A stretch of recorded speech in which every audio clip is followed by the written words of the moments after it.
तो सबसे पहले आप सभी मित्रों को नमस्कार, सभी को राम राम।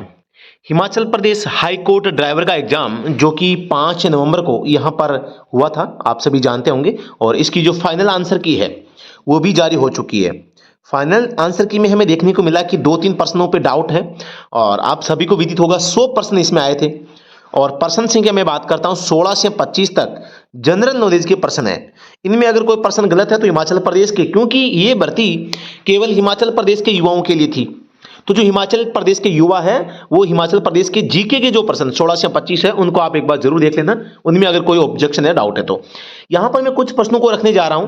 दोस्तों एक चीज आप याद रखना कि कोई भी प्रश्न जैसे कि पिछले एग्जाम में आ चुका है उस प्रश्न में क्या उसका आंसर माना गया है और इस बार प्रश्न रिपीट होता है, उसमें भी मतलब कि जो आंसर है वो थोड़ा सा अलग होता है। तो इसमें थोड़ा सा देखो, ये जनरल जो नॉलेज होता है, बेसिक बिहेवियर जिसे कहते हैं, जनरल नॉलेज के दो या बेसिक बिहेवियर के प्रश्न जो होते हैं ना, इनमें बेस्ट जो आंसर होता है उसको सिलेक्ट करना होता है ना।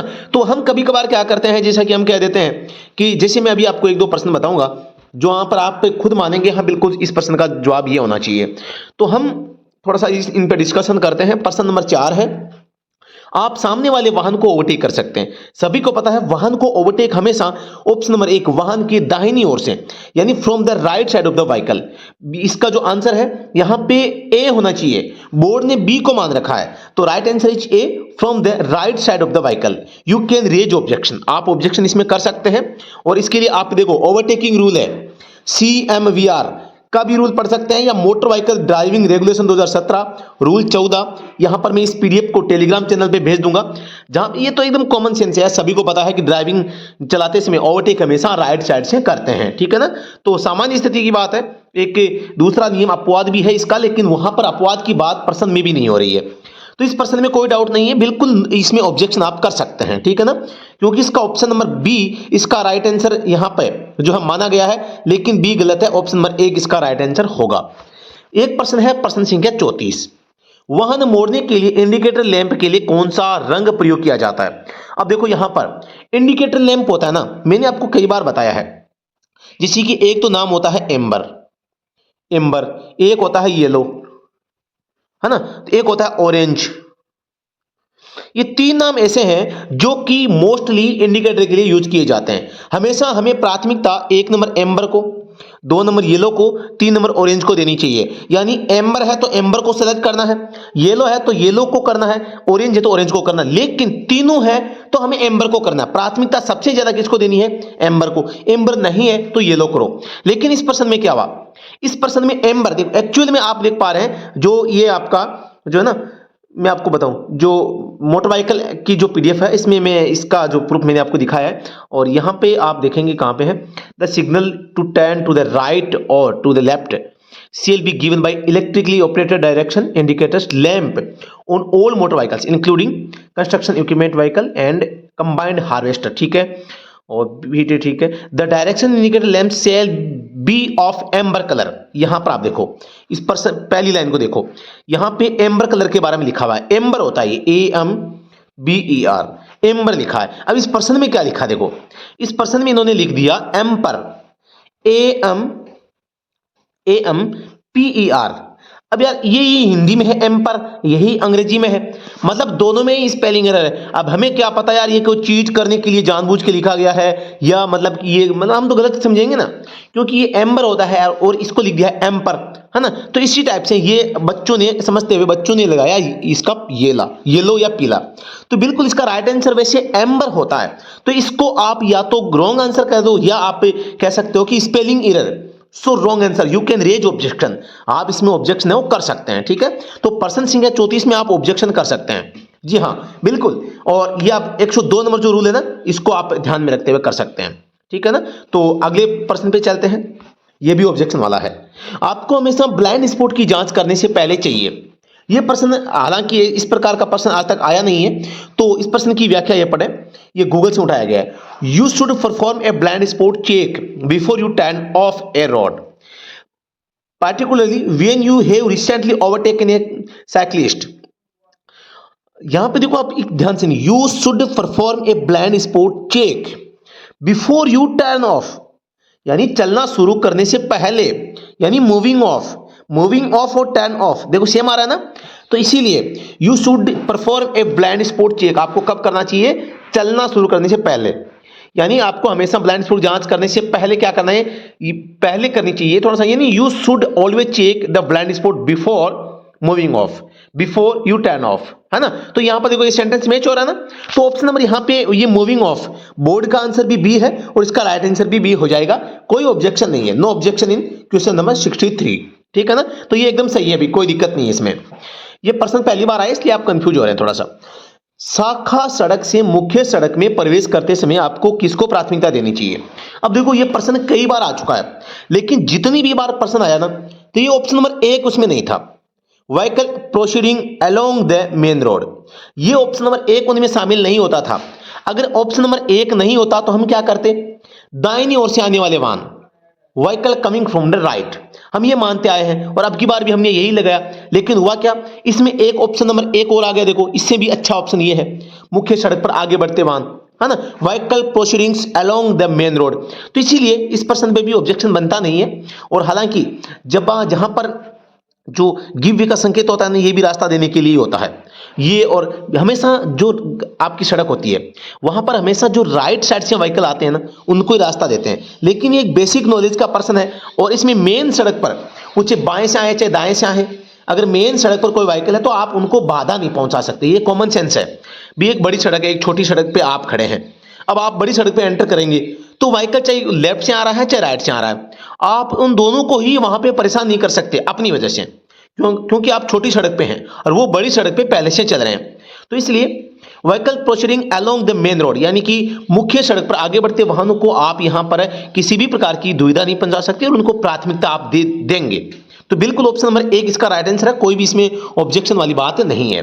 तो एक है प्रश्न संख्या 93, अति तेज गति से गाड़ी चलाना, तो यहां पर ड्राइविंग लाइसेंस का निलंबन या रद्दीकरण और ले जाने वाला अपराध है।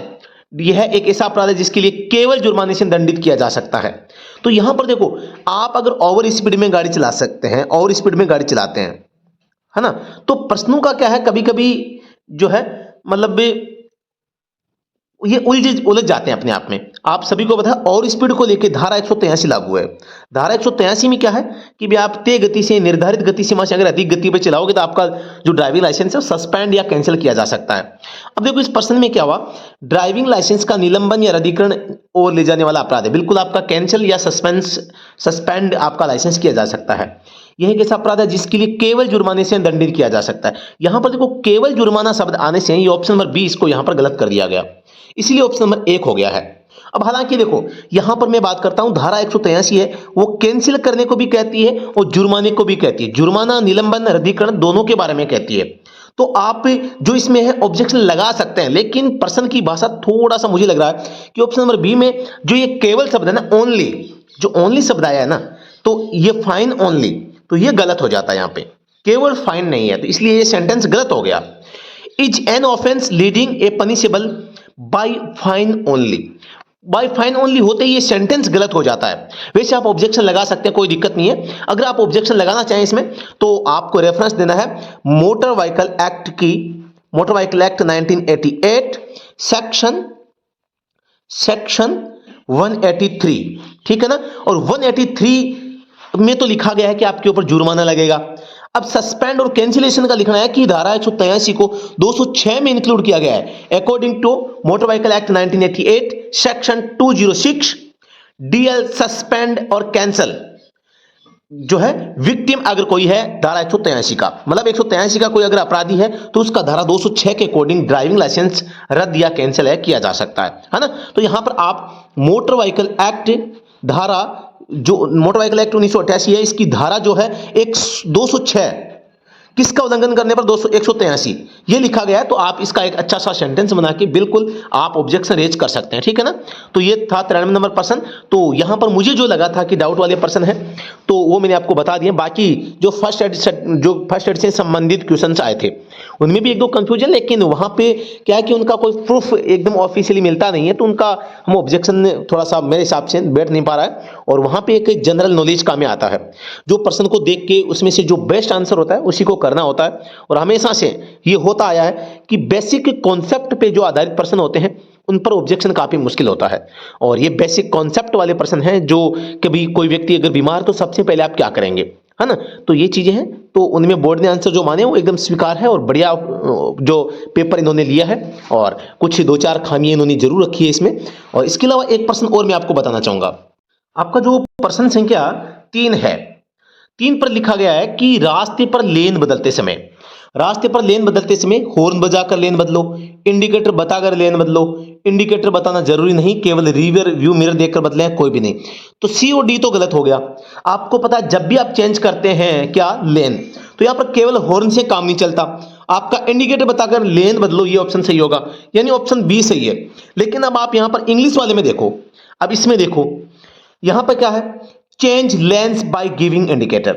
इसमें तो ए में दिया है, इसमें बी में दिया है। अब बच्चा ए करके आया तो भी गलत, बी करके आया तो भी गलत। अब कौन से को, किसके वाले पर्सन को ये सही मानेंगे, अब इसका कोई ज्यादा कहा नहीं जा सकता, है ना। तो यहां पर मोस्टली जो है इंग्लिश वाले को सही मानते हैं। हमेशा जो इंग्लिश लैंग्वेज होती है इसको प्राथमिकता दी जाती है। तो यहां पर आप ऑप्शन जो है मिसमैच बता सकते हो, option mismatch by English and Hindi, जो दोनों क्वेश्चन है इनमें दोनों में मिसमैच है और इनमें अंतर है, ऑप्शन ऊपर नीचे है ना। तो ये आप वहां पे लिख सकते हैं और इसके ऊपर भी ऑब्जेक्शन आप कर सकते हैं, ठीक है ना। तो ये कुछ पर्सन थे तो जिन पे मैंने ऑब्जेक्शन लगाने के लिए आपको रिकमेंड किया है। बाकी इसके अलावा भी अगर आपको लगता है किसी पर्सन पर कि डाउट है, आप तो मुझे व्हाट्सएप पे कर सकते हैं, मैसेज कर सकते हैं, मैं आपको जरूर रिप्लाई दूंगा।